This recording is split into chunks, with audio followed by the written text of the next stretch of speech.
MLA Rabindranath Reddy మీడియాతో మాట్లాడుతున్నారు. Live చూద్దాం. మొన్న పోయి తెలుగుదేశం పార్టీలో చేరడం జరిగిందన్నమాట. ఏ పార్టీలో ఎప్పుడు ఉంటాడో తెలియదు ఈయన. సో ఈ రకంగా ఉన్నవాడు వైఎస్ఆర్ కాంగ్రెస్ పార్టీని, జగన్మోహన్ రెడ్డి గారి దయ వల్లనే గతంలో కాంగ్రెస్ పార్టీ టికెట్ ఇచ్చింది వీరశివారెడ్డికి, రాజశేఖర రెడ్డి గారికి చెప్పి. ఎందుకంటే జగన్మోహన్ రెడ్డి గారు బెంగళూరులో ఉంటే చాలా కాలం బెంగళూరులోనే ఉండేవాడు. ఈయన కూడా ఆయన కలవడానికి ఎన్నోసార్లు. ఏదో ఈయన నక్కజిత్తుల వినయాన్ని చూసి పుత్తా నరసింహారెడ్డిని కాదని ఆయన ఎమ్మెల్సీగా ఉన్నాడు. పుత్తా నరసింహారెడ్డి గారు కాదని ఈయనకు కాంగ్రెస్ పార్టీ టికెట్ ఇవ్వడం జరిగింది.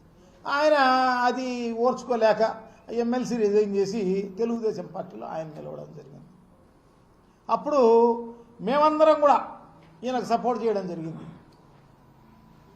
నేను చింతకొండ మండలం, చెన్నూరు మండలం నేను ఇన్ఛార్జిగా ఉండి, మల్లికార్జున రెడ్డి రెండు మండలాలు ఇన్ఛార్జిగా ఉండా. ఇంకొక ఆయన సివిసి పడిపోడు దుష్యంత్ రెడ్డి, ఈరపనాయనపల్లె, ఇవన్నీ ఉండే.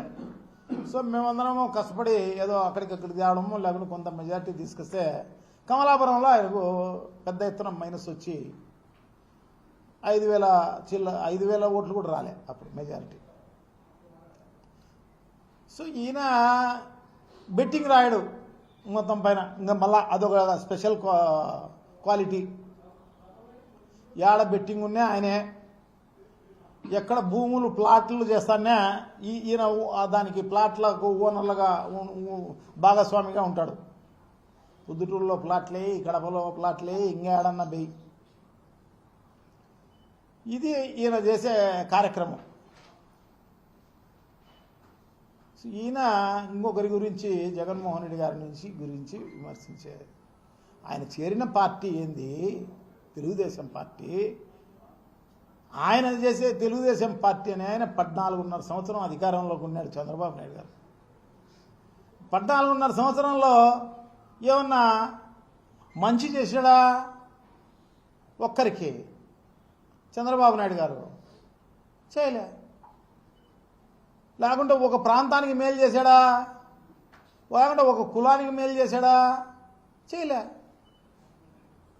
ఏం చేయలే. 14.5 సంవత్సరం లంచాలు, కమిషన్లు ఎక్కడ వస్తాయో అక్కడ దండుకునే కార్యక్రమం జరిగింది తప్ప చంద్రబాబు నాయుడు గారి పరిపాలన అంతా కూడా అట్లే జరిగింది. సో ఈ రకంగా ఇంకా భూ కబ్జాలు అంటావా? ఆయన ప్రపంచంలో పెద్ద భూ కబ్జా అంటే అమరావతి. కొన్ని వేల ఎకరాలు ఈ భూదందా చేసే కార్యక్రమంలో భాగంగానే చేయడం జరిగింది. ప్రతి జిల్లాలోనూ చంద్రబాబు నాయుడు గారికి ఆస్తులు ఉన్నాయి. మళ్ళా కొన్ని లక్షల కోట్ల రూపాయలు దిగమింగినాడు. ఈ రాష్ట్రమే కాదు, ఈ దేశంలోనే కాదు, అన్ని రాష్ట్రాల్లో కూడా ఆయనకు బినామీలు ఉన్నారు. ఈయన డబ్బులు, ఈయన ఆస్తులు కూడా ఉన్నాయి. సో అటువంటి పార్టీలో చేరి, ఎందుకంటే మళ్ళీ ఇప్పుడు ఎప్పుడైనా కూడా ఏడైనా కూడా నేను ఇది చేసినా నాకు ఓట్లేయండి అని అడిగే పరిస్థితి లేదు. ఎంతసేపు ఉన్నా ఎన్టీ రామారావు పేరో, లేకుంటే జగన్మోహన్ రెడ్డి గారి తిట్టో, ఊరికే బురదజల్లో ఓట్లు అడుగుతాడు తప్ప ఇదో నేను ఇది చేసిన అనే చెప్పే దమ్ము, ధైర్యము చంద్రబాబు నాయుడుకి లేదు. అందుకు ఆ మాట చెప్పడంలే ఏడైనా. ఇప్పుడు 15 మీటింగులు జరిగినాయి ఎలక్షన్లకు ముందు. 15 మీటింగులో ఒకసారి తిరిగి చూస్తే ఎవరైనా కూడా అదే కనపడుతుంది. సో ప్రజలు ఇప్పుడు బిగ్ జీరో ఇస్తారు. ఈ మొన్న 2019లో 23 సీట్లు ఇచ్చినారు. రేపు రాబోయే టైంలో 175కు 175 సీట్లు వైఎస్ఆర్ కాంగ్రెస్ పార్టీ గెలుచుకునే కార్యక్రమం చేస్తుంది డెఫినెట్గా. సో అటువంటి పార్టీలో నువ్వు చేరి జగన్మోహన్ రెడ్డి గారిని గురించి విమర్శలు చేసే కార్యక్రమం. సైకో పరిపాలన అంటావు, ఇంకొక పరిపాలన అంటావు. ప్రజల్లోకి పో, తెలుస్తుంది నీకు. ఎంతసేపు ఉన్నా ఇంట్లో కూర్చొని నీకు ఏం తెలుస్తుంది? ఈ 5 ఏళ్ళు ఏమైనా పోయినావా ఎప్పుడన్నా ఏడన్నా గ్రామాలకు? ఎక్కడన్నా ప్రజల్లోకి పోయి కనుక్కునేవా ప్రజల నాడు ఏందో? ఏం లేకుండా మనకు నోరు ఉంది కదా అని నోరు బారేసుకుంటే ఇటువంటి పరిస్థితే. కబడదారు, మంచిది కాదు, నీకు మంచిది కాదు. నోరుందని నోరు బారేసుకుంటే మంచిది కాదు.